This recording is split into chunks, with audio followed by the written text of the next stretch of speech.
Mucha delegada. Sí, profesor. Bien, empezamos. Hoy, 21 de julio del 2021, vamos a continuar explorando, conociendo las consecuencias de los principios del derecho ambiental.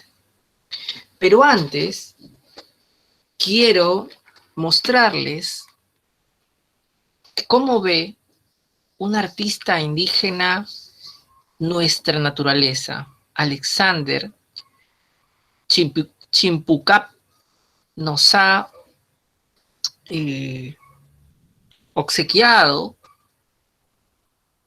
esta obra de arte que está disponible en el Jockey Plaza, que usted puede verlo en Lima, donde muestra la diversidad étnica y cultural, como podrá mostrar usted esta belleza del hombre distinto, diverso, andino, amazónico y la mujer. Junto con la naturaleza, junto con la diversidad biológica. Y este es justamente uno de los objetivos centrales del curso de Derecho Ambiental, que empecemos a deconstruir este paradigma economicista, utilitarista, dominador de la naturaleza que tenemos los estudiantes de Derecho, los profesores de Derecho, y empecemos a encontrar otra forma de entender nuestro entorno, nuestra diversidad biológica y cultural. Aquí les presento al artista, pueden ir a verlo y adquirir alguna de sus obras. Vean cómo él observa a la naturaleza como algo que se fusiona con su imaginación, con su mundo indígena, y encuentras una belleza muy particular que no la encuentras en un cuadro de Occidente, ¿no? Es algo muy autóctono, ¿no? Y aquí tenemos otro cuadro donde vemos que el centro de atención no es el hombre, es la naturaleza, es la diversidad biológica. Se llame una serpiente, se llame un leopardo, se llame una tortuga, se llame un río, se llame un bosque, su objeto de interés como artista es su entorno, por eso lo valora, por eso lo cuida. ¿Cuántos de ustedes a lo largo de sus 20 años han dibujado animales o el entorno como primera opción y no al hombre, a la mujer o algún personaje que ustedes quisieran conocer? Esta fascinación del indígena con su entorno no es casual, es que se sienten parte del mismo, ¿no?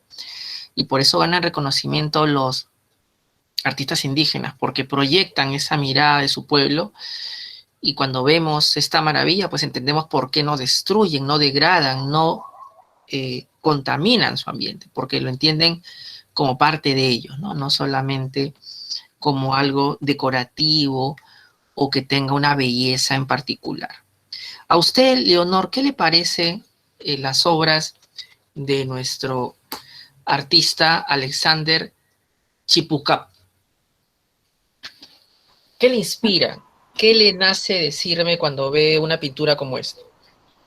A mí me nace querer viajar, querer conocer, querer sentir, ¿no? Es lo que me nace. Por ejemplo, me transmite tanta tranquilidad, incluso las aguas de ese río que está dibujando, o incluso la serenidad que puede transmitir. Excelente respuesta, porque justamente el conocimiento originario, indígena, es no racional, ¿no? Es profundamente emocional. Y frente a una obra cinematográfica como por ejemplo Rápidos y Furiosos, que es un paradigma de Occidente en el sentido de que hay una serie de valores que se guarda tributo, la velocidad, la violencia, la fuerza, el no estar quieto, el no contemplar, ¿no? El correr todo el tiempo, el mudarse, el no tener raíces, y ahí por allí algo le metes de familia, pero no es la misma familia la que entiende Occidente como la de este originario. Para él su familia es todo el entorno, son los animales, el bosque, su propia comunidad, el cielo, el cerro, las estrellas. Familia en su cultura, en su buen vivir, es mucho más amplio de lo que Occidente lo entiende en su mejor película, que usted recuerde, melodrama, que usted le agrade, ¿no? Va a encontrar que hay familias en ese contexto bastante antropocéntricas o incluso bastante nucleares y las mejores de repente familia extensiva, pero en el caso de los pueblos originarios hablamos de una familia extendida hacia lo no humano. Y ahí entramos al plano en lo que muchos les gusta expresar lo no racional, lo irracional, lo emocional, lo sensitivo, lo que a Platón no le gustaba cuando hablaba de un conocimiento sensible, él prefería el conocimiento ideal, la construcción social, ¿no? Justamente, y voy a insistir en cada clase, ese problema de la gestión ambiental, de nuestra preocupación por el cambio climático y de nuestra necesidad de controlar los impactos socioambientales generados por actividades mineras, hidrocarburíferas, eléctricas, de infraestructura, etcétera. Porque una cosa es controlar los impactos cuando entiendes a tu entorno como parte de tu cosmovisión, parte de tu familia, y otra como una cosa, como algo que no tiene relación conmigo, pero bueno, no hay que hacerle daño, ¿no? Hay una expulsión de la naturaleza, hay una expulsión de la diversidad biológica, de lo natural, de lo contemplativo, de lo sensitivo, en el pensamiento del hombre moderno que nos ha arrojado al estado actual de las cosas, en el momento en el que vivimos un estado de emergencia sanitario, una crisis política y, por qué no decirlo, una crisis ambiental, no solo planetaria, sino nacional. Entonces, por eso es interesante ir conociendo clase a clase a otros, ¿no? Y aquí yo les presento otra vez a Alexander. Vayan a conocerlo, compartan su alegría de ver sus obras y admirar esta forma de expresarse culturalmente, y que en buena cuenta es un tributo a la vida, ¿no? Y es un tributo a al enfoque ecocéntrico o biocéntrico. Una cosa es leer esto en la jurisprudencia colombiana o en la Constitución de Ecuador, y otra cosa es mirarlo, verle a los ojos a aquel que está generando ese cambio de paradigma. No fueron los de Occidente los que están virando a una mayor protección al ambiente. Estamos aprendiendo del pueblo originario, del pueblo indígena, afro, andino y amazónico, a un volver a empezar a el cuidar la naturaleza, el compenetrarnos con ello y al formar parte como uno más, no como la estrella, no como el dominador, no como el dueño, sino como uno más. Y en ese propósito aparece fundamentalmente nuestros queridos principios de derecho ambiental. Pero antes de irnos a ver el principio de derecho ambiental, quisiera escuchar la palabra de Alexandra. ¿Qué le parece esta cosmovisión de estos pueblos indígenas? Bueno, espera, ¿se me escucha bien? Sí, bajo, pero lo escucho. Lo siento.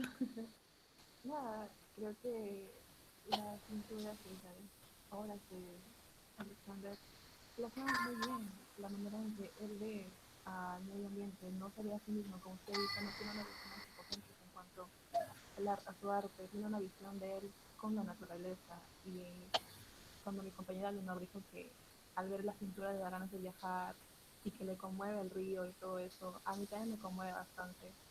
Y siento que su visión de la naturaleza es más amplia que la de nosotros, y creo que deberíamos aprender un poco más de eso. Excelente reflexión, y también voy a contribuir también con la interpretación de su obra, porque usa mucho en alguna parte de la pintura el rosado, ese rosado que identifica normalmente el género femenino, ¿no? Aquí los colores no tienen géneros. Aquí los colores se usan conforme la naturaleza los utiliza, ¿no? Es una construcción cultural a veces asignar celeste a los hombres, rosado a las mujeres, y aquí él no tiene ese patrón.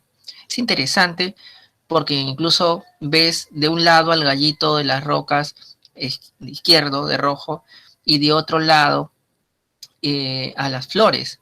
Hay un equilibrio entre animales y flora. Ves al río recorrer la geografía y ves a los indígenas allí cuidando, ¿no? Mirando y siendo parte, incluso saliendo del bosque, ¿no? Ven que no tiene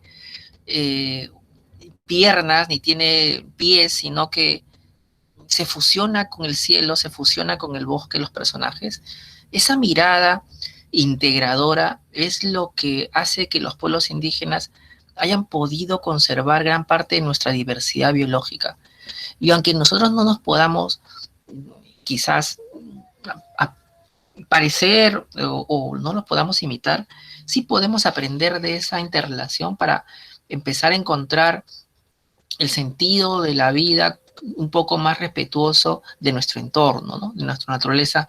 Sobre todo, insisto, cuando las series, el cine, los memes, etcétera, etcétera, tienen una mirada de la vida donde la contemplación no está en la ecuación, donde la paz y tranquilidad, donde la admiración por simplemente ver transcurrir el río o las nubes o ver las estrellas, no está en la ecuación. Quiero otra vez, ¿no? Rápidos y Furiosos 10, 12, 11, y siempre va a ser la taquillera porque es lo que busca no solamente Estados Unidos, sino muchos países, incluyendo nuestro querido Perú. Muchas personas van por esa velocidad, por ese vértigo, sienten que allí está la vida y en ese proceso pues van destruyendo la diversidad biológica porque no toman en cuenta el costo de oportunidad que implica adoptar esas decisiones altamente contaminantes, ¿no?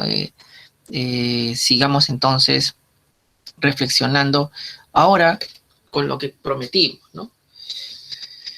Ya con nuestros compañeros llegando, 18 personas, Isabela, ¿cómo estás? Leonor, Isaac, Galia, Arlet, Fabricio, Erika, Alexandra, Ayrin, Milagros,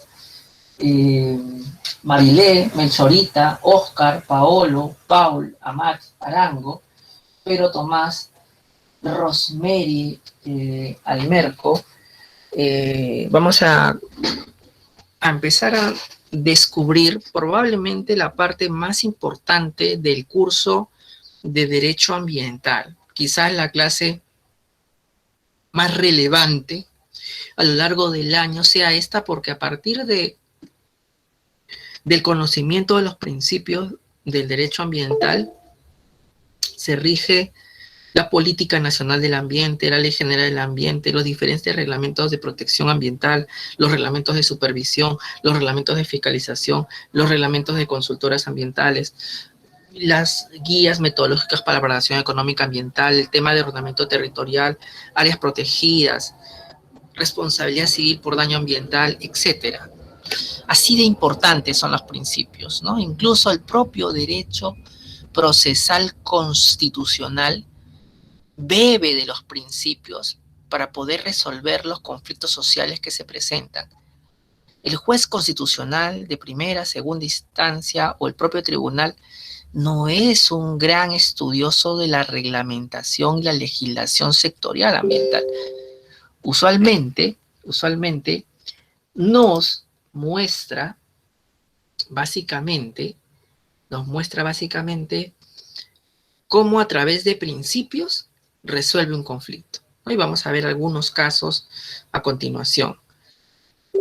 Veamos primero el principio, artículo 1 del derecho y deber fundamental. ¿Puede leerlo usted, Marielé, por favor?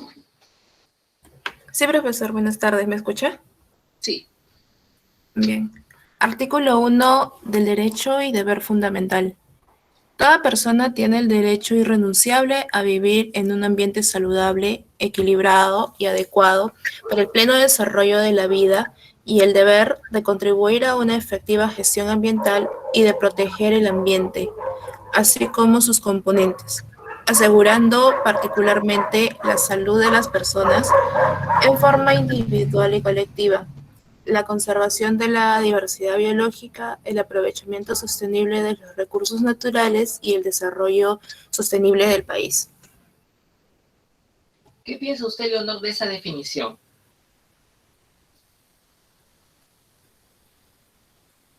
Leonor, ¿qué piensa usted de esa definición? Isabela, ¿qué piensa usted de ese concepto?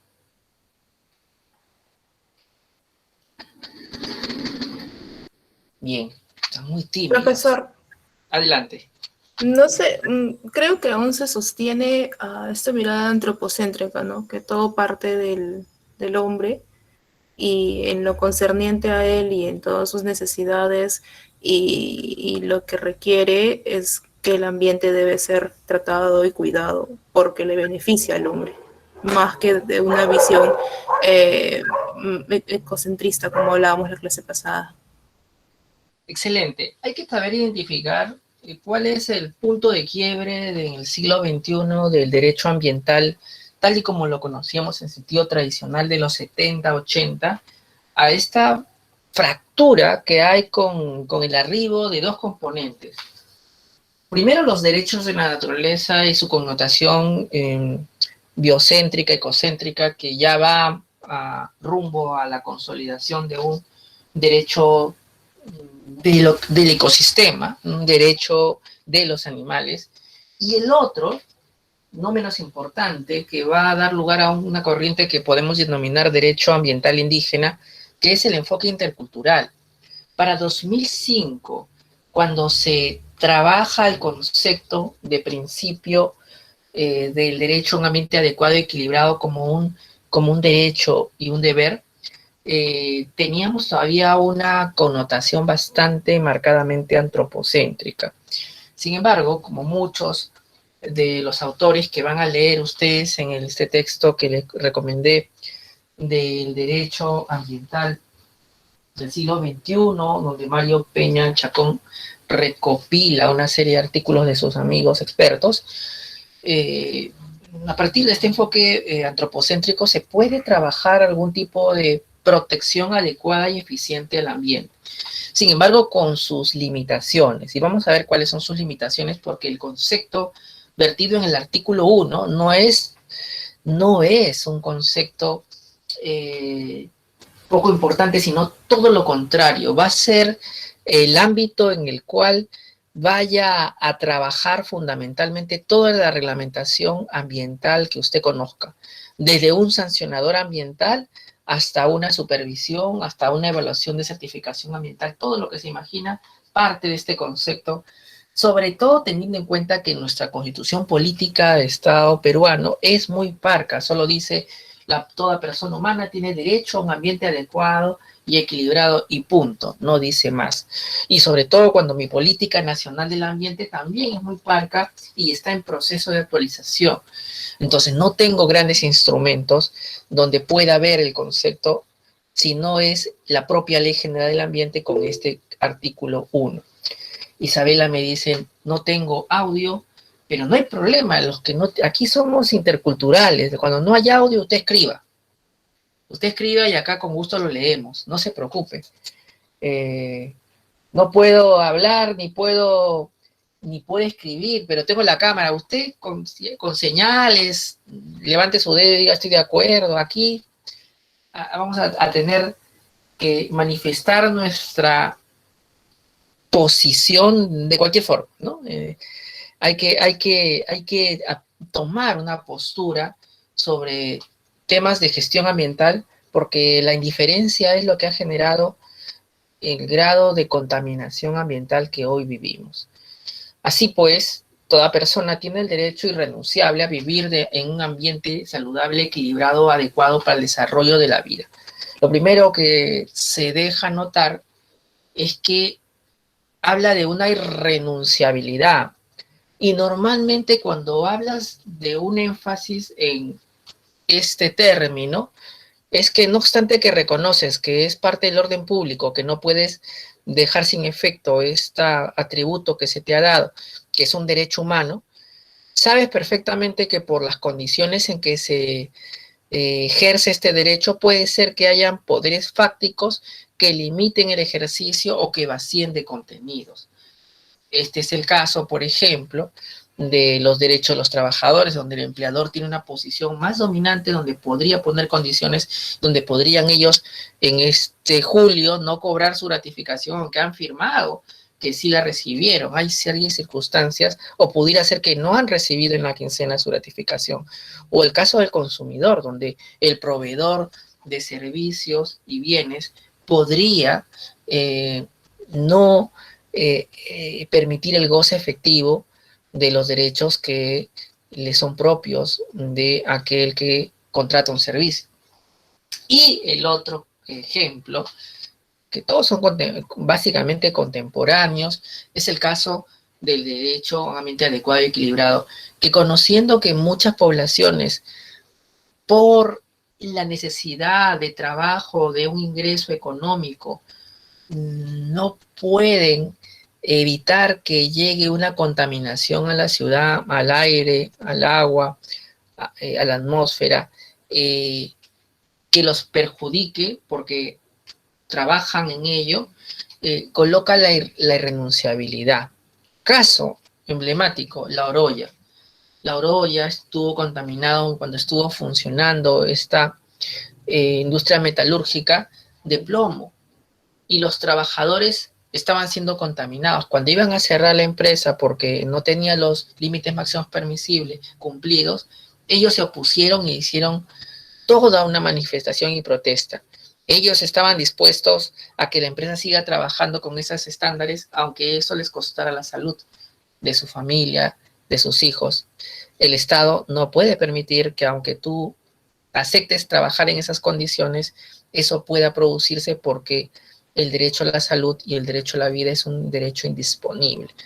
Lo propio podemos decir de otros escenarios donde la actividad minera, artesanal o informal se produce y los trabajadores y sus familias realizan esta actividad, y cuando decomisas los artefactos que son parte de esta actividad económica ilegal, por ejemplo, en La Pampa, en Madre de Dios, ellos se molestan y quieren pelear porque es su sustento, o lloran y se ponen tristes porque dicen de qué voy a vivir.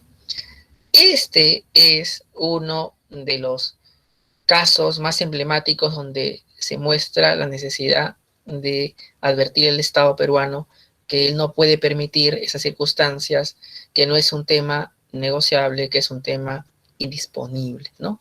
Entonces, por eso lo irrenunciable, ¿no? Por eso ese énfasis. Luego tenemos que dice, y el deber de contribuir a una gestión ambiental y proteger el ambiente.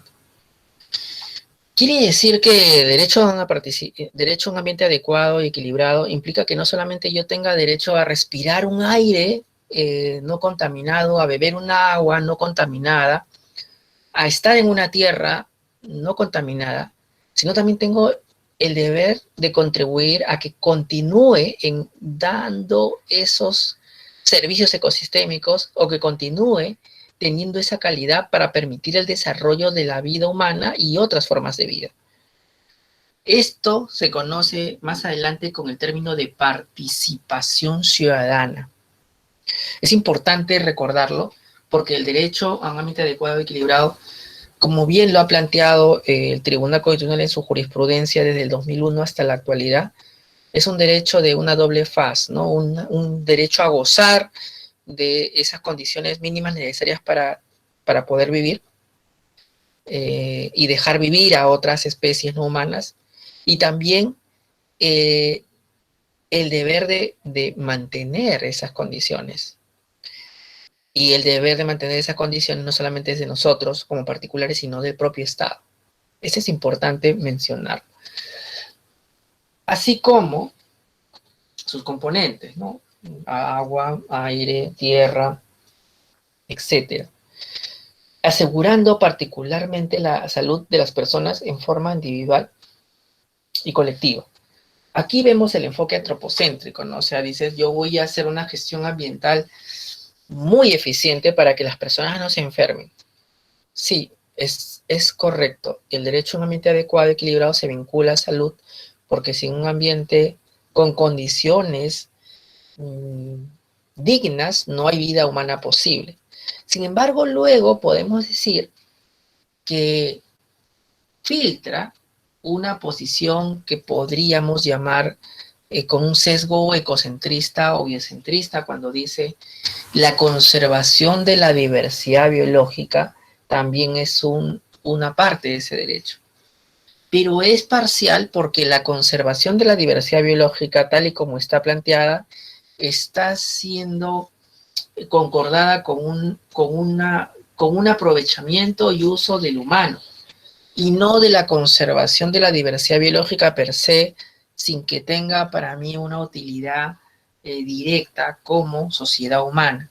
Por lo tanto, aunque pareciera que sí conserva la naturaleza como objeto independiente al hombre, está asociado. Y eso lo vamos a ver cuando continuamos el artículo y dice el aprovechamiento sostenible de los recursos naturales y el desarrollo sostenible del país. O sea, la diversidad biológica se conserva para poder luego ser aprovechada como recurso natural y lograr el desarrollo sostenible del país.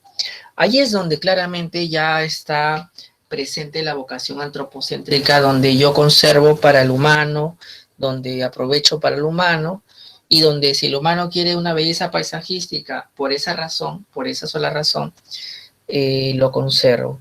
No hay una visión como la originaria, indígena, afro, andina o amazónica, donde el humano se conecta con su entorno, donde se fusiona, donde no se piensa una realidad fuera de la naturaleza. Aquí sí, tanto es así que hablas de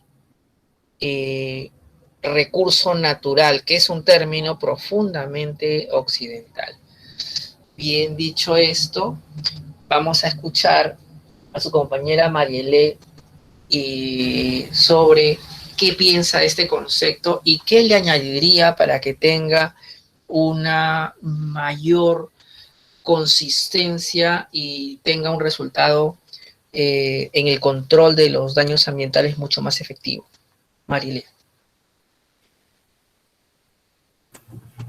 Bueno, profesor, a este artículo podría ser, aunque creo que se puede desarrollar más adelante porque no lo he leído toda la Ley General del Ambiente, pero como sanciones ante estos incumplimientos con el ambiente, ¿no? Entonces, ante estas negligencias que se puedan cometer. Ello, básicamente, y también obviamente la visión de protección del ambiente como sujeto de derecho sería como uno de los puntos de los cuales debería partir. Interesante. Hay que advertir algo que es importante, y gracias por la intervención, Marilé, porque me dejas acotar algo clave, ¿no? Los principios son guías de interpretación que te permiten entender toda la normatividad. Si ya requiero que el principio, su contenido, lo desarrolle en un reglamento, en una ley, su propia naturaleza de guía se pierde, porque el propio principio va a ser interpretado. No, el principio es la madre de aplicación de una serie de instrumentos que van a dar vida a esa idea. Por eso es importante. ¿Faltó algo, profesor? Efectivamente, es que el principio es corto. Y efectivamente, si falta algo, no es que la reglamentación sectorial la puede resolver, no la puede resolver porque tiene que trabajar en el ámbito acotado de los conceptos que aquí se han mencionado. Por ejemplo, ¿qué no está en este derecho a un ambiente adecuado y equilibrado? El tema de pueblo indígena. Eso que hemos arrancado la clase, no está, ni una sola vez mencionó pueblo indígena. Y sin embargo son fundamentales para la conservación, para el entendimiento del entorno. No está.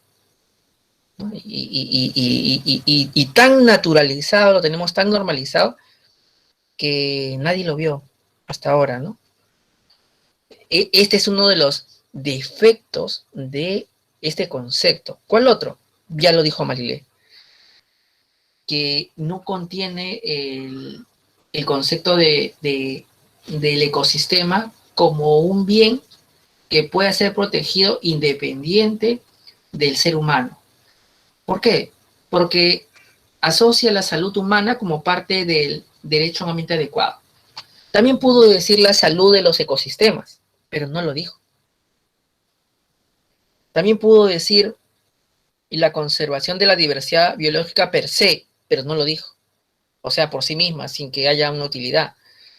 Y lo que hace luego, la normatividad sectorial, como la legislación de áreas protegidas, o la legislación forestal, o la legislación de recursos hídricos, es simplemente profundizar en esa visión no ecocéntrica, sino antropocéntrica, haciendo objeto de dominación al entorno, con todas las consecuencias que ello tiene. Digamos que no toda manera de ver el mundo es negativa, pero lo es cuando me lleva a un determinado colapso como el que vivimos, ¿no? O sea, pocos podrían decir que la visión antropocéntrica en la gestión ambiental ha generado un impacto benéfico, ¿no? No ha generado un impacto, hay que moderarlo, ¿no? Hay que moderarlo hibridándolo con el biocéntrico mientras trabajamos un patrón sociocultural con el ambiente mucho más sano, ¿no? Mucho más equilibrado, mucho más, de alguna manera,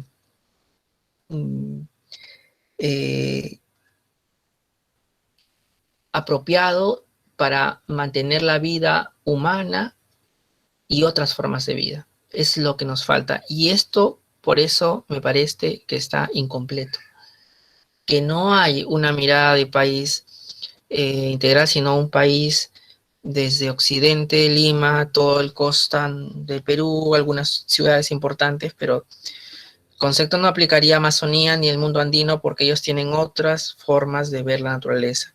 Y ellos tienen otros conflictos con la naturaleza en el sentido de que la sequía, los huaicos y los conflictos mineros, hidrocarburíferos, eléctricos van a generarte un derecho ambiental distinto que llamaremos ecologismo de los pobres, ¿no? Que así lo llama un autor que vamos a leer pronto, ¿no? El siguiente principio que se articula con este que hemos mencionado es el consagrado en el artículo 2 del derecho al acceso a la información. Y otra vez les recuerdo que cuando leamos el artículo, que es un principio, al ser de alguna forma, un enfoque de interpretación, no esperemos que se complemente con la legislación, sino que la legislación desarrolle el principio, que la legislación se interprete con el principio, y no que la legislación le dé contenido al principio. No se puede ir atrás, se va hacia adelante con los principios, ¿no? Son principios por eso, ¿no? Porque son guías, ¿no? Normativas de interpretación. Vayamos a leerlo con Isaac. Isaac, ¿puedes leerlo, el artículo 2, y darnos tu opinión al finalizar? ¿Qué te parece, cómo está consagrado el derecho al acceso a la información? Está bien. A ver, artículo 2. Derecho al acceso a la información. Toda persona tiene el derecho a acceder adecuada y oportunamente a la información pública sobre las políticas, normas, medidas, obras y actividades que pudieran afectar directa o indirectamente el ambiente, sin necesidad de invocar justificación o intereses que motiven tal requerimiento. Ahí nomás. Ok. Ahí quédate. Es importante advertir, y lo recalco, que el Tribunal Constitucional, en toda su jurisprudencia constitucional, solo aplica principios para resolver los conflictos sociales que se suscitan a nivel constitucional con derechos ambientales específicamente, ¿no? Llámese una instalación indebida de una antena, llámese una fábrica que echa humos, llámese una contaminación sonora, llámese una contaminación por actividades mineras. Básicamente las responde con principios de derecho ambiental y el derecho constitucional en la parte dogmática. Por eso es tan importante tener mucho cuidado cuando estudiamos los principios y comprenderlos a cabalidad. ¿Qué sí podría articular con un principio? ¿Qué está más arriba que una ley, María Ley? ¿Qué está más arriba que una ley? La Constitución. Pero la Constitución no tiene principios de derecho ambiental. ¿Qué está más arriba de la ley y de la Constitución? Igual que la Constitución, digamos, del mismo nivel. Efectivamente, Isabel lo dijo, Cotipa Rojas, los tratados, los convenios, las declaraciones sí articulan con los principios. O sea, yo puedo leer los principios concordándolos con convenios, tratados o declaraciones, pero no podría leerlos concordándolos con normatividad sectorial, porque se supone que el principio es la madre del cordero en el ámbito de un ejemplo coloquial, ¿no? De allí nace todo, de allí nace el estudio de impacto ambiental, de ahí nacen las acciones de amparo, todo. Entonces, si bien es cierto, siempre hablamos en derecho internacional público de que las declaraciones son derecho blando, no vinculan, bueno, en el ámbito de principios sí es vinculante. Entonces yo podría apelar al principio de prevención consagrado en la creación de río, o al principio de prevención consagrado en un tratado sobre contaminación por radiación, o uno vinculado a precautorio, vinculado a transgénicos, y también usar mi Ley General del Ambiente, sí, para interpretar mejor una materia que está siendo objeto de controversia, sin necesidad todavía de abordar los detalles sectoriales, reglamentarios, directivas, etcétera. No, primero es lo principista, cómo debería ser. Y es importante advertir que el principio en realidad refleja un tipo de ética, de cuidado sobre el ambiente, que no puede ser soslayada por ninguna norma sectorial. Llamémosla ley sectorial, o llamémosla decreto supremo, o llamémosla resolución ministerial o viceministerial, o directiva o norma inferior. Adviértase que la Ley General del Ambiente está por encima de todos los reglamentos de protección ambiental, todos. Por lo tanto, no podría desdibujar a través de un reglamento sectorial lo que entiendo por el principio. Eso es importante dejarlo claro para demostrar lo poderoso que son los principios tal cual, y por lo cual tenemos que volver a ellos siempre. Antes de leer cualquier norma hay que volver sobre estos principios para poder tener una mirada mucho más sistemática, integradora, y conocer las reglas de juego de cómo funciona el derecho ambiental. Un principio fundamental es el acceso a la información ambiental, porque permite conocer a través de este derecho los impactos negativos que puede sufrir el ambiente, la salud de los ecosistemas y la salud de las personas, de las colectividades, cuando se desarrolla una actividad como, por ejemplo, una actividad eléctrica, minera, hidrocarburífera, implementación de una carretera, implementación de un puerto, etcétera. En este contexto, es preciso sostener que no es posible ejercer el derecho a un ambiente adecuado y equilibrado si no tengo información de primera mano que me diga cuáles son los impactos totales de una actividad y cómo se están controlando esos impactos a través de un estudio de impacto ambiental. Si no tengo esa información, no solo se vulnera mi derecho a acceder a información ambiental, sino se vulnera mi propio derecho a un ambiente adecuado. Y esta es la otra cosa interesante. Todos los principios se interrelacionan. Y cuando se viola un principio, suele violarse a su vez otros dos, otros tres, o algunas veces todos en conjunto, porque se interconectan. Son otra vez una ética de cuidado que se hizo norma. que no te dice exactamente qué hacer, pero te da unas pautas generales de cómo comportarte. Tú como titular de un proyecto, tú como Estado, no puedes ocultar información de carácter ambiental que pueda llevar a dañar de manera irreversible la salud de los ecosistemas, la salud de las personas, el ambiente en general, o generar la extinción de una especie o enfermar a las personas. No puedes. Un caso emblemático que hemos visto aquí en clase, el caso de Chernóbil.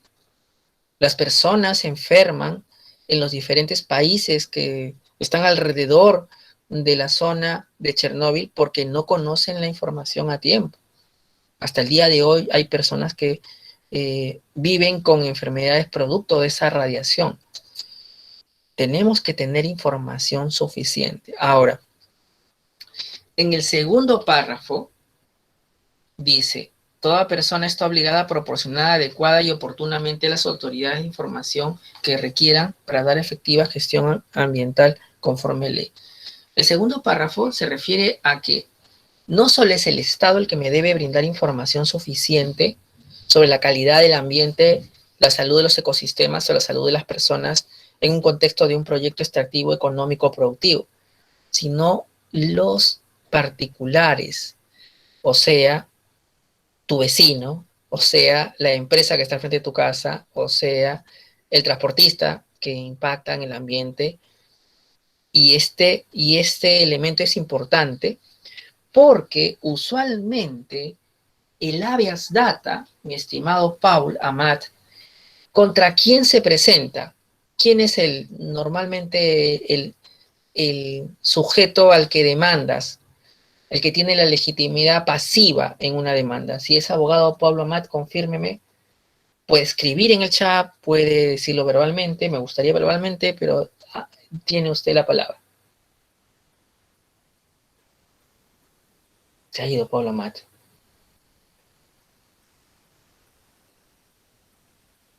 Expectativa. Sigue ahí. Se apagó. Pedro Tomás, ayuda a tu compañero Paul, que salve la vida. ¿Es abogado usted, Pedro Tomás? Sí, profesor, estudio Derecho. Muy bien, responda a la pregunta. Normalmente, ¿contra quién se interpone un recurso de habeas data? Ante el Tribunal Constitucional. Yo le ayudo. Vamos a dar una pequeña pautas. Un proceso de habeas data es un proceso constitucional, un proceso judicial para los ingenieros que se entabla contra una entidad del Estado que normalmente no te quiere dar información que es fundamental para conocer la calidad del ambiente o la salud ambiental o la salud de los ecosistemas. Como no te quiere dar la información, tú le pides judicialmente que te la entregue.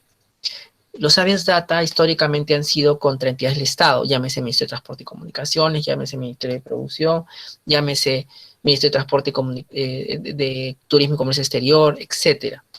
Sin embargo, también podrían ser planteados contra particulares en el caso en que lo que esté ocultando, lo que no quiera dar información, sea de un tema ambiental. Con lo cual, el particular no podrá alegar secreto profesional o secreto industrial, sino que al tener la información, una condición ambiental, también tiene a su vez la característica de ser una información pública. Y esto es lo más importante que tienes que recordar del artículo 2, mi estimado Paul, el tímido y Pedro. Tenemos que entender que toda información de naturaleza ambiental o de salud de ecosistemas o salud de las personas tiene naturaleza pública. Sea que la tenga el Estado, sea que la tenga el particular. No pueden negarla. Este es uno de los casos, por eso, raros, donde sí procede. ¿Podría yo demandar a una empresa porque me dé la fórmula de cómo hace la Coca-Cola? No. Es un secreto industrial, es una actividad económica que justamente basa su éxito en tener ese copyright bajo 5 llaves. Pero ¿podría yo solicitarle la información a Coca-Cola sobre cuánta es su producción de envases de plástico y dónde van a parar en la ciudad de Lima, Chiclayo, Trujillo, Cusco, Madre de Dios, Iquitos, sí, si tiene esa información tendría que dármela. Ojo, el habeas data implica dar la información que tengo, pero no tengo la obligación de crearla. Si existe esa información, entrégamela. Pero si no existe, no estoy en la obligación. Entonces, imaginemos que Coca-Cola tenga esa información, me la tendría que dar. No que me costó 1.000.000 de soles elaborarla con mis expertos consultores. Me alegra que hayas invertido en eso tus recursos, pero siendo un tema sensible a nivel ambiental, es público y me la tienes que dar. Porque ese plástico que han arrojado en diferentes partes del Perú necesita ser tratado y necesito identificar dónde está para poder generar una política pública sectorial que haga tratamiento de este plástico, que ahora me estoy dando cuenta, imaginemos que sea el caso ficticio, que usted es la productora del 70% de botellas plásticas, ¿no? Identifico eso, ¿no? Y de pronto genero un mecanismo a través tributario, un mecanismo de reciclaje que se inserte obligatoriamente en el ciclo económico de la distribución de las gaseosas que usan plástico, en donde usted adquiere la gaseosa, el contenido, pero el propietario de la botella de plástico continúa siendo el fabricante y él tiene que velar porque ese plástico que está en su casa, tocarle la puerta, generar un sistema de reciclaje, decirle devuélvemelo para yo reciclarlo porque ya no te sirve, ¿no? O hacerlo retornable, ya verá usted, pero, por ejemplo, una política en la cual reconozca que quien ha introducido al mercado un residuo que es difícil de tratar y que genera contaminación, podría ser mucho más sostenible una ciudad. Lo propio hablamos de los toners de las tintas, lo propio hablamos de la basura electrónica, lo propio hablamos de las llantas que ya no usan los vehículos, ¿dónde van a parar? ¿Quién se hace cargo? ¿No? Si no lo internalizamos en los costos de producción, pues la ciudad se hace cargo y todos nosotros pagamos la factura cuando alguien está ganando por vender esa llanta, por vender ese envase de plástico, o eventualmente por venderle ese tóner, o por venderle ese televisor que cuando se malogra es basura que termina en algún lugar contaminando la ciudad. Esa es la importancia del acceso a la información ambiental. Pregunta del millón, mi estimada Rosemary Armeco. Necesito decir para qué quiero la información de naturaleza ambiental, ¿sí o no? Buenas noches, profesor. Yo consideraría que no, porque debe ser una información pública, entonces tenemos derecho a acceder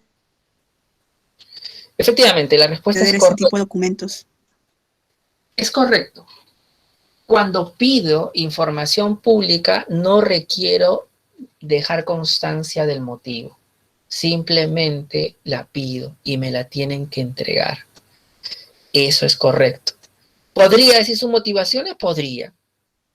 Pero no es necesario que se la exijan. Eso es importante porque este principio del acceso a la información tenemos que articularlo con lo que dice la Constitución sobre el derecho fundamental al acceso a información pública, donde claramente la propia Constitución dice que no tienes que motivarla ni dar explicaciones, simplemente pedirlo, ¿no? Sigamos con el artículo 3, pero antes de pasar al artículo 3 del principio de participación en la gestión ambiental, quisiera saber si alguien tiene una pregunta hasta este momento de la clase sobre los principios y los conceptos que aquí hemos estado debatiendo.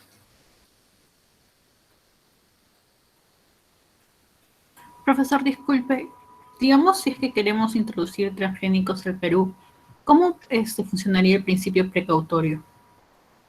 Vamos a llegar al precautorio, todavía no llegamos al precautorio, todavía vamos en el principio 2. Ah, disculpe. ¿Alguna pregunta del principio 1 y 2? Bien. Yo sé que para los ingenieros esto es un poco pesado, ¿no? Y para los abogados también. Les pido paciencia porque si dominamos los principios, dominamos todo el curso.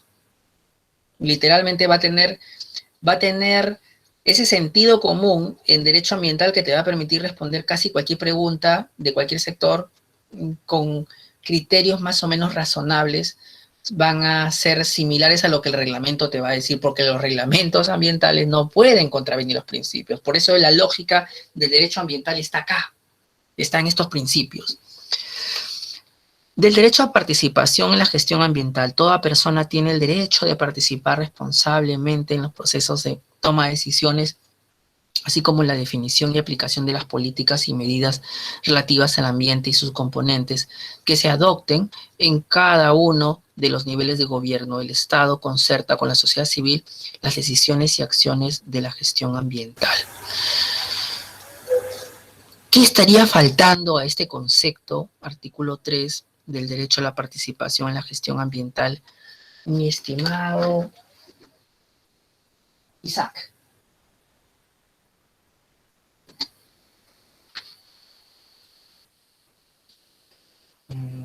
Galía.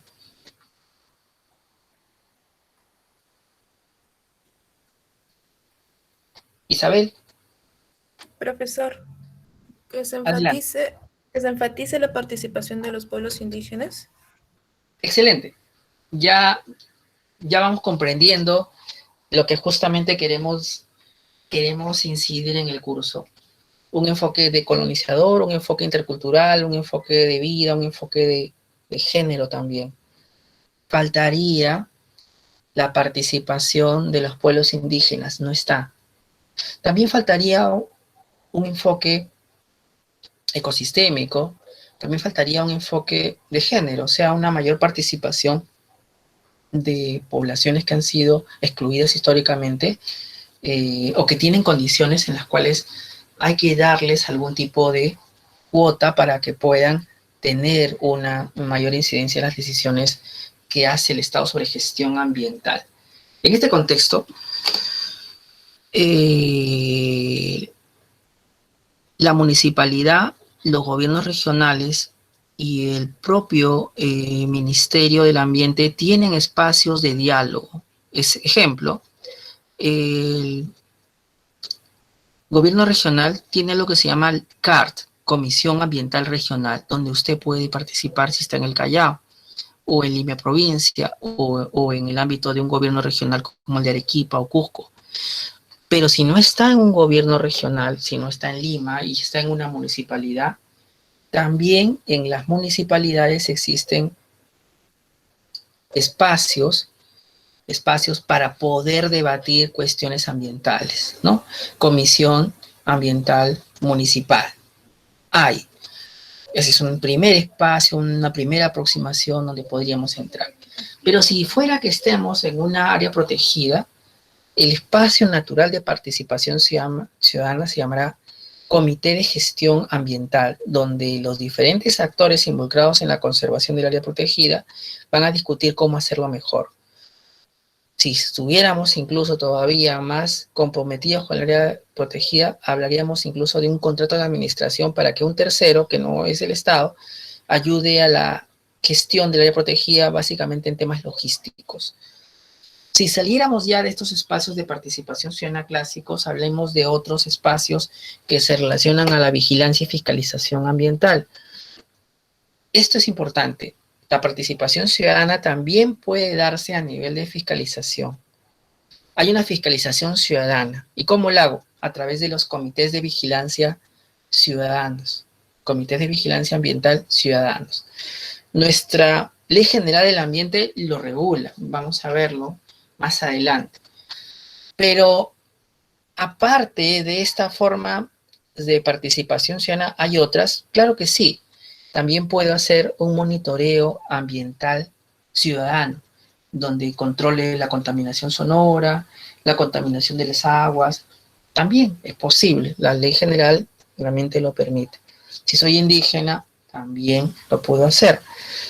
De hecho, el convenio 69 establece mecanismos de vigilancia y también la legislación forestal lo establece.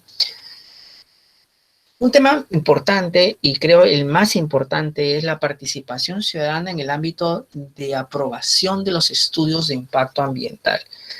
Los estudios de impacto ambiental, vamos a verlo, tienen una fase donde hay talleres informativos, donde hay audiencias públicas y donde se remiten observaciones y aportes de parte de los ciudadanos que están interesados en la aprobación del estudio de impacto ambiental. Este es un mecanismo de participación ciudadana.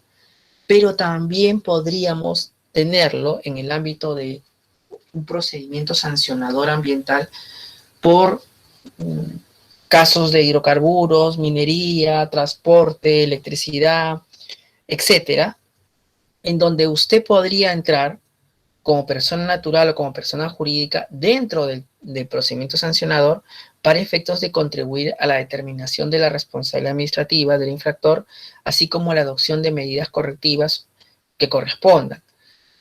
También podría ser lo mismo en un procedimiento de certificación ambiental, también podríamos hacer lo mismo.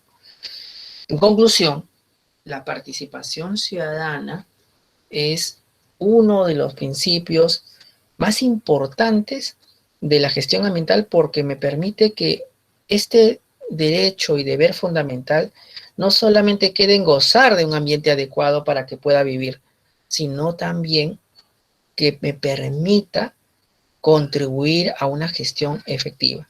Como ven, el principio 1 se puede leer con el 2 y con el 3, no se lee solo.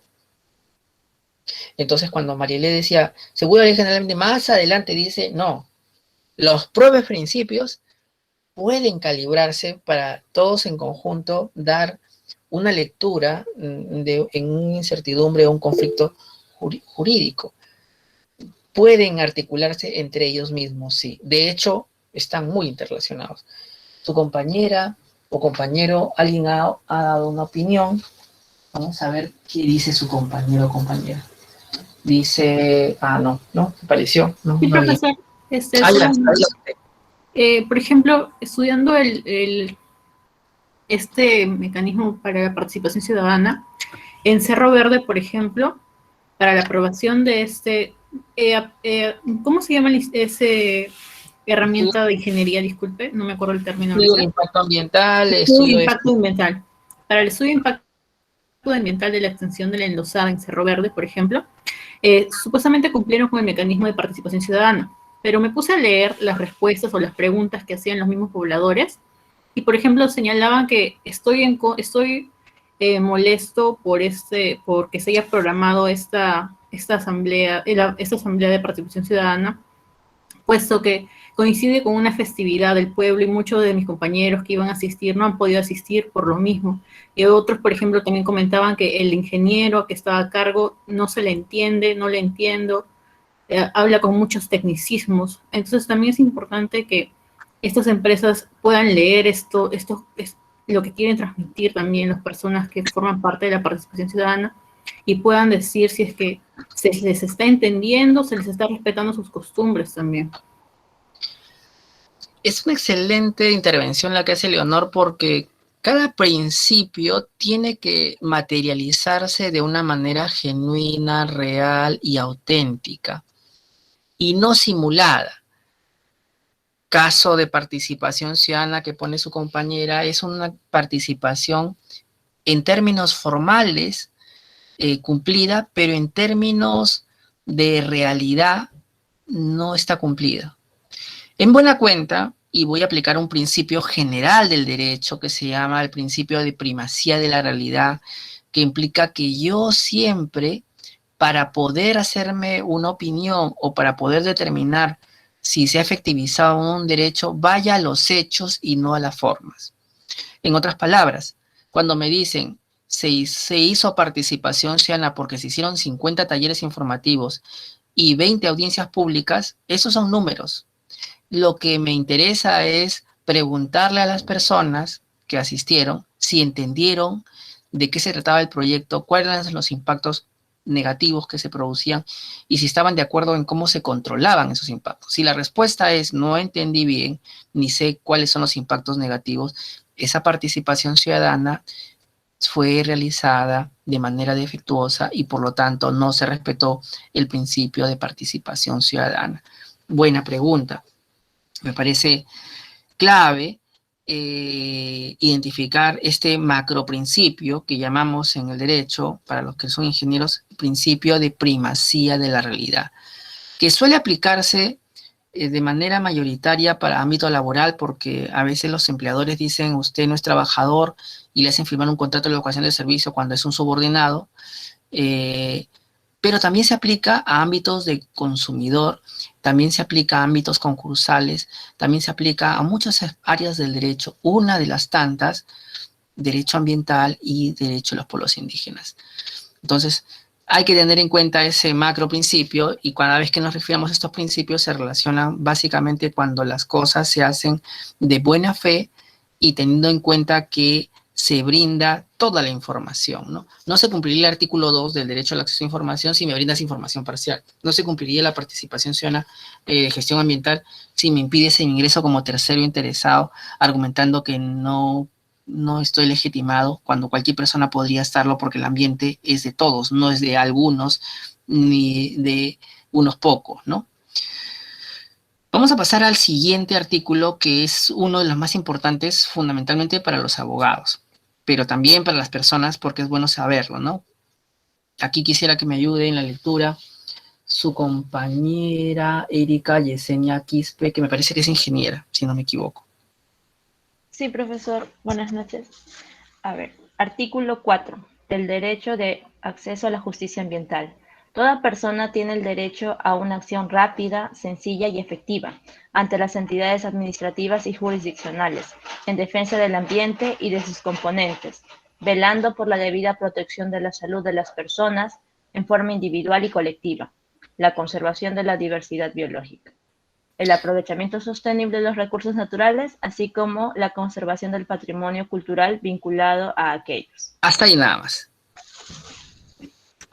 Esta metodología que estoy usando en la clase de repente es un poquito pesada, pero es bueno mejor tener un panorama general de los principios para luego, en las sucesivas clases, empezar a ver ejemplos jurisprudenciales y ejemplos reales. Pero tenemos que tener, por la intervención de Marilé me doy cuenta, una mirada integradora de todos los principios para una interpretación conjunta y no solo individual. Por eso es que nos tomamos un tiempo importante en analizarlos de manera conjunta, todos articulados.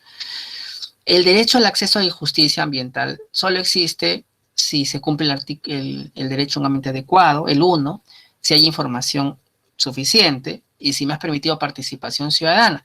Porque si no tengo información sobre si me estás impactando o no al ambiente, es imposible hacer una demanda judicial para proteger mi salud o la diversidad biológica.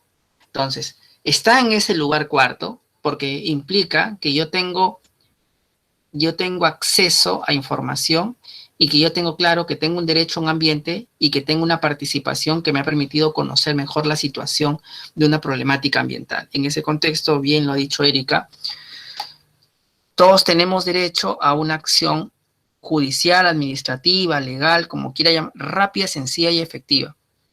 Ante el OEFA, ante el Ministerio del Ambiente, ante el SENACE, ante la Autoridad Nacional del Agua, ante el CERFOR, etcétera, en función de sus competencias y claramente ante los jueces civiles, constitucionales y penales de acuerdo a lo que corresponda, ¿no?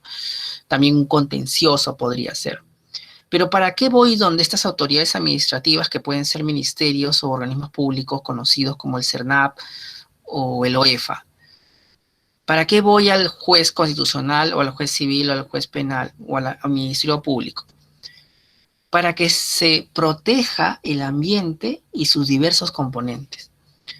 Aire, agua, suelo, animales, flora, la propia población humana, todo junto, los ecosistemas en completo funcionamiento, velando por la protección, por la debida protección de la salud de las personas en forma individual y colectiva. O sea, no solo es un tema ambiental, sino que el tema ambiental normalmente va asociado al tema de salud. Cuando lo vinculo al tema de salud, necesito definitivamente probar esa afectación a la salud, no solamente decirla en general. Y eso es un poco complicado, como verán en películas célebres que pueden revisitar, como Eric Brockovich o Acción Civil, que son unos clásicos para los abogados, imposible no verlos si eres abogado, porque son las películas que te motivan muchas veces a llevar casos complicados. La conservación de la diversidad biológica. También puedo tener una acción judicial, no solo para que no se contamine la salud ni el ambiente, sino para conservar la diversidad biológica, como por ejemplo, que se cree un área protegida, ¿no? Que se proteja una zonificación ecológica, económica en un ámbito municipal, que por ejemplo no ingresen transgénicos todavía porque pueden contaminar los cultivos originarios, y planteo una acción judicial para que se haga una moratoria de transgénicos para proteger la diversidad de papas, la diversidad de cultivos que hay en el Perú y que se podrían estropear si entran semillas transgénicas. El aprovechamiento sostenible de recursos naturales. También podríamos interponer una acción judicial porque una actividad minera no viene cumpliendo los límites máximos permisibles y exigimos que se cumplan, caso contrario se suspendan. También podríamos interponerla en caso que una empresa de telefonía instale antenas de telefonía sin un estudio de impacto ambiental, sin un estudio que controle los límites máximos permisibles de radiación no ionizante, así como la conservación del patrimonio cultural vinculado a aquellos. Resulta pues que existen lugares donde hay naturaleza y hay patrimonio cultural, se llaman santuarios históricos, y ustedes conocen uno, Machu Picchu, y ustedes conocen o pueden conocer otro, el santuario histórico Bosque de Pomac. Todos los santuarios, así se llaman, son áreas protegidas donde hay patrimonio cultural, huacas, o en el caso de Machu Picchu, Ciudadela Inca, donde se ha mimetizado con el ambiente, la diversidad biológica. Así Machu Picchu, como lo conocen, el santuario, no solamente es famoso por la arquitectura inca, sino por las orquídeas, sino por la diversidad biológica que contiene, que es única y muy especial. Quizás lo más importante de este artículo venga a reglón seguido, que es un deber, ¿no? Un derecho consustancial a todos nosotros, que cualquier persona pueda interponer una acción judicial, cualquier persona, Leonor, Isaac, Isabel, Erika, Alexandre, Irene, cualquiera, porque el ambiente, al ser un bien colectivo, necesita ser defendido por todos, no solo por uno, no pertenece a nadie. Una de las preguntas más frecuentes es, si una vez que demando, ¿puedo desistirme? No, porque tú te puedes desistir en caso que seas titular del derecho. Pero, mi estimada Leonor, ¿tú eres titular del derecho a un ambiente adecuado y equilibrado o es la colectividad? ¿Tú qué piensas? Es la colectividad, porque todos disfrutamos de derecho. Efectivamente. Y ya el tribunal, en casos que vamos a pasar a repasar después de hacer este breve repaso para poder tener una mejor análisis de las jurisprudencias del Tribunal Constitucional, ha dicho, no se puede usted, asociación de medio ambiente, ir de proceso, porque este es un tema de tutela de intereses difusos y colectivos, y el derecho no es suyo. Usted solamente tiene la representación procesal, así que se viene para acá y continúa el proceso. Profesor, una pregunta. Entonces entiendo que tampoco procedería el abandono del proceso. Mire, la pregunta allí sería, ¿de qué proceso estamos hablando? Porque en el proceso constitucional no existe el abandono. Si estamos en un proceso civil, podría ser que sí, pero el abandono, y aquí te repregunto, ¿significa que pierdo la posibilidad de interponer otro nuevo proceso judicial más adelante, sí o no? No, claro, sí se puede abrir un nuevo proceso. Por eso podríamos decir que podríamos podría darse un supuesto de abandono en un proceso que no sea constitucional, porque en realidad el interés difuso colectivo estaría protegido en la medida que cualquier otra persona podría interponer una acción similar para poder concretar una protección efectiva al ambiente, la diversidad biológica o la salud de las personas o de los ecosistemas. Así que es buena la pregunta. podría darse en tanto y cuanto no hay consecuencias irreversibles. Otro ejemplo, también a propósito de lo que usted mencionaba, ¿y qué pasa con la jurisprudencia ambiental que es adversa a lo que ya hemos ganado? No se toma como vinculante porque hay un principio de progresividad y no regresividad que te impide que tú los derechos que ya has otorgado, las condiciones que ya has dado, las puedas retirar. Yo puedo ganar más, pero si hay una jurisprudencia donde no me reconocen eso, bueno, sigo aplicando la jurisprudencia anterior y no me hago problemas, ¿no? Ejemplo, primera acción de amparo, el juez señala que el parque nacional es intangible y que por lo tanto allí no pueden operar actividades mineras. Hay otra acción de amparo en otro parque donde lamentablemente la defensa es mala y en ese caso, pues lamentablemente dicen que sí se puede hacer actividad minera en un parque nacional. Esa sentencia, que resulta cuestionable, no sería vinculante o repercutiría negativamente en otros casos porque ya sabemos que hay una resolución que es más favorable. Entonces, en el tema de intereses difusos y colectivos, normalmente por esta naturaleza de que defiendo el derecho de la sociedad, de la colectividad, siempre va a ser vinculante cuando sea favorable, mas no lo será cuando les sea desfavorable a la sociedad, ¿no? ¿Alguno de ustedes va a hablar? Porque me parece que está un micro prendido. Todavía no.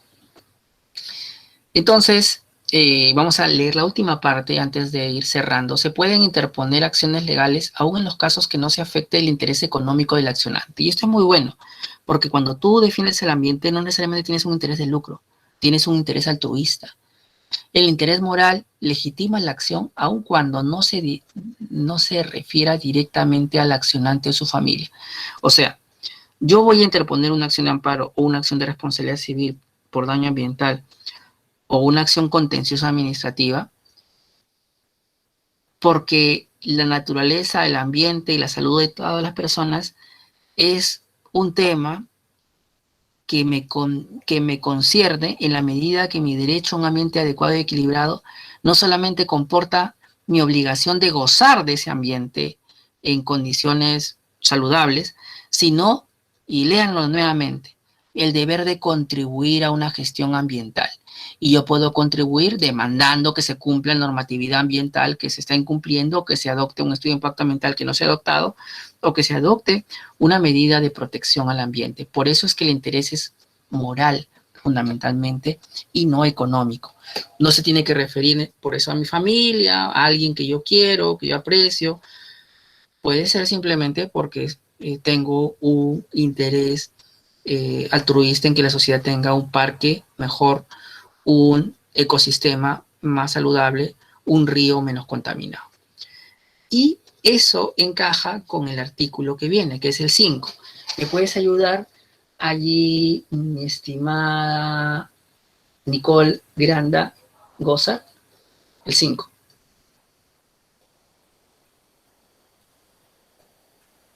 Artículo 5 de los principios. ¿Dónde está mi estimada Nicole Granda? Oscar, ¿nos puedes ayudar? Oscar Maquera, artículo 5. Sí. Artículo 5. Del principio de sostenibilidad. La gestión del ambiente y de sus componentes, así como el ejercicio y la protección de los derechos que establece la presente ley, se sustentan en la integración equilibrada de los aspectos sociales, ambientales y económicos del desarrollo nacional, así como en la satisfacción de las necesidades de las actuales y futuras generaciones. Gracias. Eso quiere decir que cuando yo apruebe un estudio de impacto ambiental, no solamente tengo que tener en consideración un beneficio social y económico, sino sobre todo una protección al ambiente. Es lo que se conoce como desarrollo sostenible. El satisfacer necesidades presentes sin agotar los recursos, sin estropearlos, sin deteriorar el ambiente al punto que las futuras generaciones no puedan gozar de los mismos privilegios que yo tuve. De hecho, es lo que ha pasado hoy día con el coronavirus. Es un buen ejemplo. la deforestación, el tráfico de especies en el ámbito de China y de varias partes del mundo ha generado la propagación de varias enfermedades. El COVID-19 es una de las tantas. Hablemos de enfermedades por zoonosis como el VIH, el ébola, la gripe aviar, etcétera, y el último llega el COVID, donde evidentemente las generaciones precedentes no fueron responsables con su intervención en la naturaleza y generaron las pandemias que hoy día nos azotan. Esa falta de cuidado por la salud y el ambiente y esa preponderancia del desarrollo social a todo costo, desarrollo económico, es lo que trata de evitar el principio de sostenibilidad. Tenemos que guardar un equilibrio. Si la salud y el ambiente se viene afectando de manera muy negativa por privilegiar intereses económicos y sociales, tenemos que eso moderarlo, ¿no? ¿Cómo lo hago posible? ¿Qué instrumento utilizo? Utilizo límites máximos permisibles, utilizo estándares de calidad ambiental, utilizo estudios de impacto ambiental, utilizo ordenamiento territorial, utilizo una evaluación ambiental estratégica, utilizo mis propios reglamentos de protección ambiental, utilizo mi procedimiento sancionador, utilizo mi procedimiento de certificación ambiental, utilizo mis comités de vigilancia ciudadana, utilizo mis consejos de cuenca, etcétera. Todo aquello que me permita tener un espacio donde pueda dejar constancia de que no hay una afectación grave al ambiente por un interés económico-social y nos genere una condición no deseable para el desarrollo de la vida humana y otras formas de vida, ¿no? Vienen los dos principios que son los más conocidos, los más famosos, los más célebres, los más aplicados, pero yo quería decirles que esos principios, tanto el de prevención como el precautorio, como el de eliminación de costos, no serían nada si no estuviéramos dando por descontado que el derecho de ver, del derecho a un ambiente adecuado, del derecho de información, que el derecho de participación, que el derecho a acceso a justicia y el principio de sostenibilidad se estarían ya cumpliendo. O sea, si no he transitado por otros principios de una manera más o menos prudente, pues lo de prevención ya no llegaría, ¿no? ¿Y qué es el principio de prevención? El principio de prevención parte de una premisa fundamental. Conozco de manera exacta los impactos que genera una actividad como la minera, la eléctrica, la hidrocarburífera, la de defensa, la de pesquería, la de manufacturera, la de turismo y comercio exterior. Conozco con exactitud cuáles son los impactos. Y como conozco eso, puedo prevenir los impactos, puedo controlarlos a través de instrumentos, tales como ordenamiento territorial, tales como zonificación económica y ecológica, tales como estándares de calidad ambiental, límites máximos, fichas técnicas ambientales, declaraciones de impacto ambiental, estudios de impacto ambiental detallados o semidetallados, algún instrumento que me permita controlar y manejar esa afectación al ambiente. Esto es un escenario totalmente diferente al principio precautorio, que parte de un escenario distinto, y escuchen cuál es la diferencia.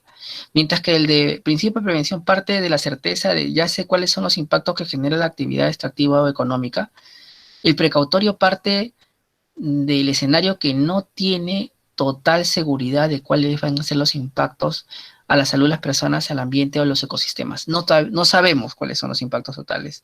No tengo idea exacta de qué va a generar una carretera en la Amazonía, qué va a generar una línea eléctrica en un territorio indígena.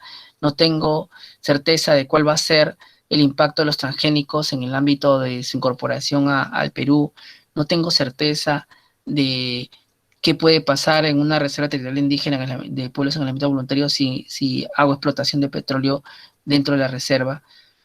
El precautorio parte de una incertidumbre de conocimiento científico.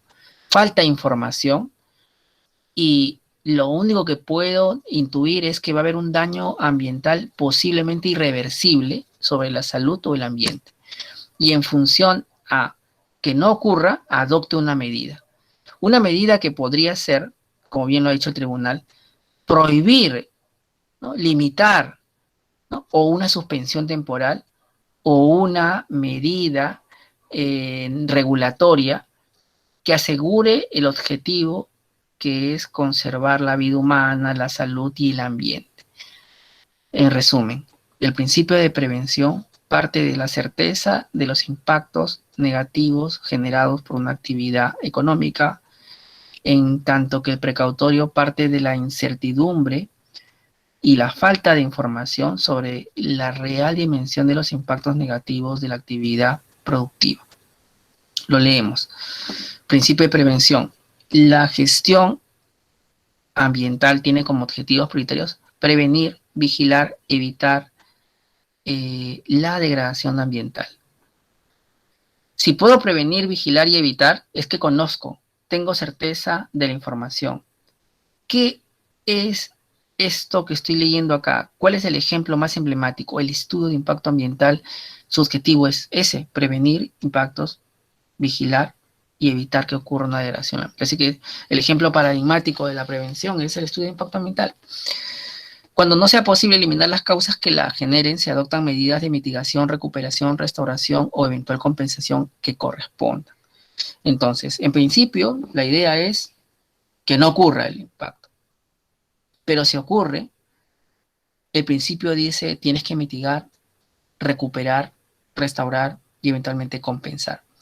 Cuando yo leo compensar, léase compensación ambiental, o sea que yo voy a compensar con un ecosistema similar al que afecté, porque el concepto de indemnización no está incluido ahí. El concepto de indemnización va a venir cuando hable de responsabilidad ambiental, que es un concepto que va a venir más adelante. Aquí lo que hablo es básicamente de cómo generar las condiciones para que los ecosistemas, en caso de ser afectados, sean recuperados, restaurados o eventualmente reemplazados por otros similares para que la salud y el ambiente de las personas no se afecten. Distinto es el caso del precautorio cuando te dice cuando haya peligro de daño grave o irreversible. La falta de certeza absoluta no debe utilizarse como razón para postergar la adopción de medidas eficaces y eficientes para impedir la degradación del ambiente. Esa era la versión original. De hecho, esta versión es muy parecida a la Declaración de Río y es muy parecida a la del Código de Medio Ambiente y Recursos Naturales, muy parecida. Pero esa versión fue modificada el 24 de junio de 2007, quedando redactada de la siguiente manera, ¿no? El criterio de precaución, criterio precautorio o principio de precaución a la definición precautoria que se establece en el artículo de la ley modificado por el artículo 1. Perdón, esta es la modificación, así queda, no he puesto la versión original. Pero básicamente el cambio casi fue gramatical, no fue en esencia, no fue en contenido.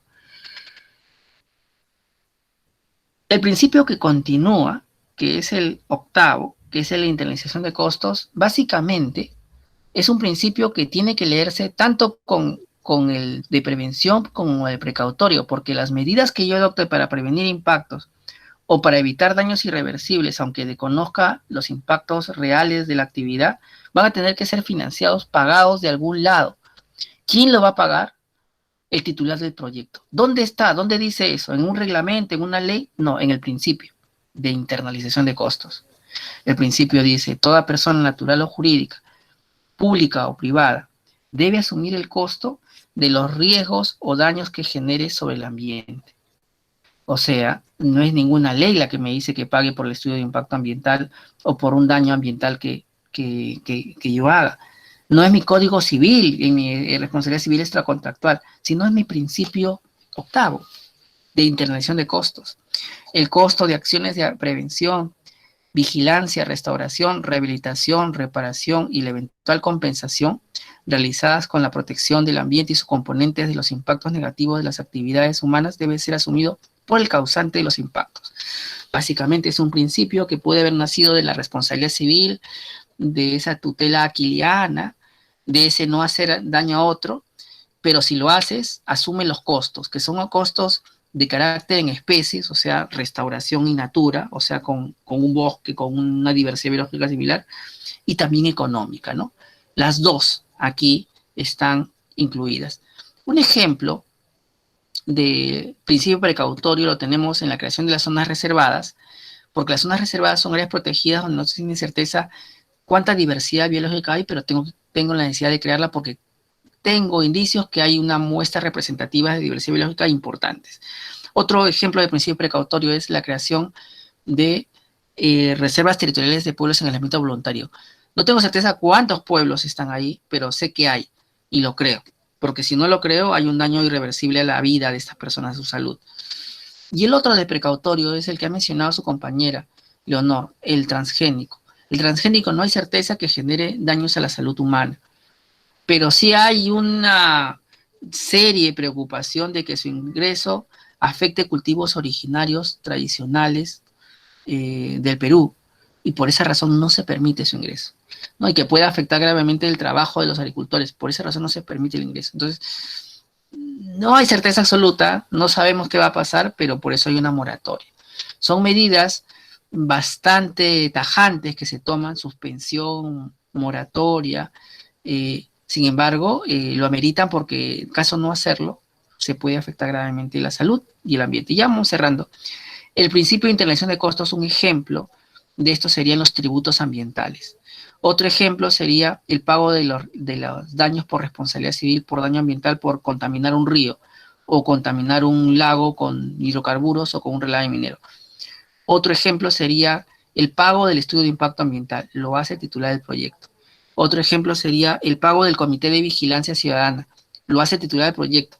¿Y cuál es el concepto elemental en el artículo 8º? Que quien genera un riesgo a la salud y el ambiente debe pagar el costo de que no genere ni se concretice ese riesgo en la práctica generando un daño ambiental. La mera generación de un riesgo como una actividad productiva, económica, minera, eléctrica, pesquera, manufacturera, genera la obligación de pagar todo lo que haga falta para evitar que ocurra ese daño.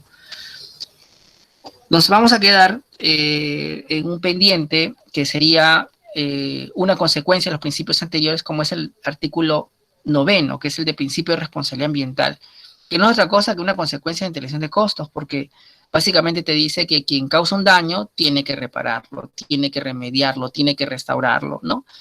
Y que los daños ambientales generados son independientes de las responsabilidades administrativas, penales o civiles. O sea, yo podría pagar el daño, o sea, con tal disonante que he generado un río, pero eso no me salva de que OEFA me multe, eso no me salva de que penalmente he cometido un delito por el cual debo responder, eso no me salva de que constitucionalmente yo deba responder tomando otras medidas distintas a las que yo adopté cuando pagué una reparación eventualmente extrajudicial en un espacio de conciliación extrajudicial. Este es el concepto de responsabilidad ambiental, que ya hay un capítulo entero sobre este tópico en la Ley General del Ambiente, y los dos que siguen básicamente se relacionan a la posibilidad que hay en que la gestión ambiental promueva la inclusión social, promueva la no marginación de sectores vulnerables, el 10º del principio de equidad, y el 11º, el principio de gobernanza ambiental, no es más que el principio de coordinación interinstitucional, donde las autoridades implicadas en conflictos sociales, en políticas públicas ambientales, deben coordinar para poder articular los diferentes mecanismos que tienen para hacer una gestión ambiental más eficiente. No solo con ellos, sino con la propia ciudadanía. Entonces, esos son los principios fundamentales. Los principios que existen en cualquier parte del mundo, no importa que no se llame Perú, Ecuador, Bolivia, son el principio de prevención, el principio precautorio, el principio de internacionalización de costos, el principio de participación ciudadana, el principio de acceso a la información y el principio de derecho al acceso a la justicia ambiental. Estos son los principios que están presentes en toda la legislación del mundo. No es un principio el derecho a un ambiente adecuado y equilibrado, pero lo hemos consagrado en el artículo 1. Ojo, ese es el derecho a un ambiente adecuado y equilibrado. No es un principio, pero lo hemos querido hacer derecho y principio. Es una cosa muy peruana, ¿no? Tampoco es un principio la sostenibilidad, que es un concepto en realidad, pero lo hemos querido hacer principio. Tampoco es en buena cuenta un principio la responsabilidad ambiental, porque se incorporaría dentro de la internalización de costos. O sea, el 8 en realidad es, junto con el 9, lo mismo, ¿no? Es exactamente una derivación. O sea, la responsabilidad ambiental es una consecuencia de internalización de costos, y que si lo hemos puesto como principio, no pasa nada, pero en verdad es un segundo párrafo de internalización de costos. No es un principio consagrado en la legislación ambiental sudamericana ni del mundo, el de equidad y el de gobernanza ambiental. Son criterios de políticas públicas. Podrían perfectamente haber sido omitidos y no pasaba nada. Hace bien que estén, no pasa nada. Suma, pero no es necesariamente un principio de carácter ambiental. La equidad es un principio que debe ser transversal a toda la administración pública, no importa que sea ambiental o no ambiental, en consumidor, en salud, en lo que usted guste, tiene que estar la equidad. Y el tema de gobernanza, o coordinación interinstitucional, como me gusta llamarlo, es un tema de armonización de políticas públicas que es de gestión pública, no es un tema ambiental stricto sensu, pero se ha querido poner, ¿no? Vamos a cerrar la exposición con estas breves reflexiones. ¿Alguna pregunta, interrogante? Sé que ya estamos unos 10 minutos fuera, pero quería terminar los principios para poder la próxima clase hacer casos. ¿Alguna pregunta, interrogante? No hay. Bueno, ya pasó. Adelante, adelante. Sí, disculpe, tenía una cuestión, una pequeña duda nada más. Cuando se habla respecto al principio de precaución, esta debe entenderse en un sentido negativo, casi absoluto, ¿no? Por ejemplo, si alguna empresa, digamos, minera, quisiera, no sé, realizar alguna actividad, la entidad correspondiente administrativa, por ejemplo, podría decir que, denegarle, digamos, alguna concesión o algún permiso, pues por el mismo hecho de que en aplicación del principio de precaución no se tendría exacto las posibles consecuencias negativas que podría traer esa actividad minera, por ejemplo. Así es como debe entenderse, ¿verdad? Hay que tener cuidado porque el principio de precaución solo puede verse a través de ejemplos, igual el principio de prevención. Para aplicar correctamente el principio de precaución tendría que tener primero como un elemento fundamental una falta de información suficiente sobre los impactos ambientales de una actividad. Ese es el primer elemento de análisis. El siguiente es que como consecuencia de no adoptar medidas de protección que pueden ser prohibir, suspender o medidas costosas para que se pueda aplicar esta actividad, debería adoptar para que no se genere un daño ambiental grave o un daño a la salud grave. Le voy a poner un ejemplo que no es ambiental, pero que creo que va a ayudar a ilustrarlo. Cuando apareció el COVID-19, cuando usted iba al restaurante, le obligaban a usar la mascarilla y le obligaban a usar también un protector facial. El protector facial, en realidad, luego se demostraría que no era un mecanismo idóneo para impedir el contagio del COVID-19, que en realidad lo que era fundamental era la mascarilla. ¿Por qué me obligaban a ir como protector facial en el avión y en el lugar cerrado? Pues era en virtual precaución, porque no había nada que haga de alguna mente idóneo ese mecanismo, ese dispositivo, pero lo hacíamos en virtud a que queríamos tomar todas las medidas para que no te contagies y para no detener la actividad económica. ¿Necesitamos la actividad económica? Sí, pero necesitamos hacerla con las máximas medidas de precaución, precautorio.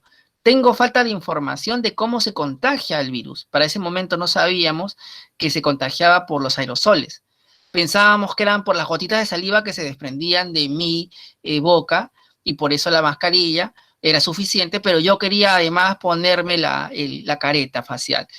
Luego se descubrió que la careta facial en verdad hacía poco o nada. Si te la pones bien, pero si no, no pasa nada, porque si no tienes una buena mascarilla, de nada sirve porque son los aerosoles los que te contagias.